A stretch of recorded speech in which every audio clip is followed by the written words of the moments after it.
In this short Ramadan reminder, we are continuing our explanation of a hadith from Abu Hurairah radiallahu anhu, narrated by Al-Bukhari and Muslim.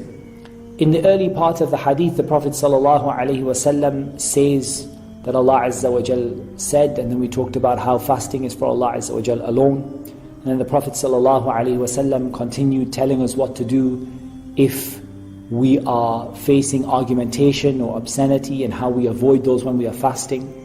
And in this third part of the explanation of the hadith, insha'Allah ta'ala, we're going to talk about some other etiquettes and virtues of fasting. So the Prophet sallallahu alaihi wasallam said, وَالَّذِي نَفْسُ مُحَمَّدٍ بِيَدِهِ لَخُلُوفُ فَمِ الصَّائِمِ أَطْيَبُ عِنْدَ اللَّهِ يَوْمَ الْقِيَامَةِ مِنْ رِيحِ الْمِسْكِ.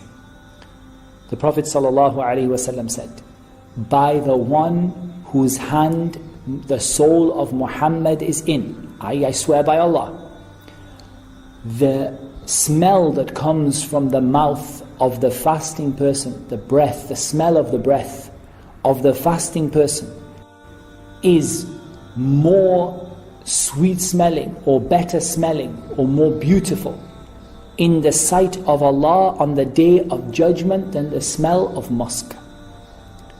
It is atyab, it is more pure, it is more pleasing, it is more beloved to Allah on the day of judgment than the smell of musk.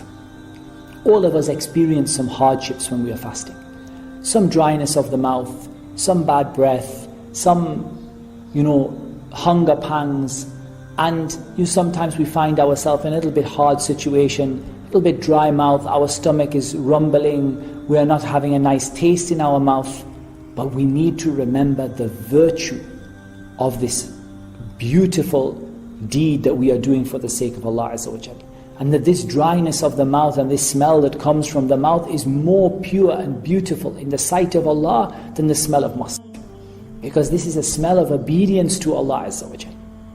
Now, having said that, we can learn something beneficial, which is the use of the Siwak. Some people call the miswak in Ramadan. And it is permissible to use this in Ramadan, but you should be careful not to swallow any of the pieces, and don't use a flavored miswak that has, mint or lemon or something like that in it. And of course, you try not to swallow the pieces when you do it. And you can use the Siwak at any time of the day in Ramadan. You can use it in the beginning of the day, in the middle of the day, and at the end of the day.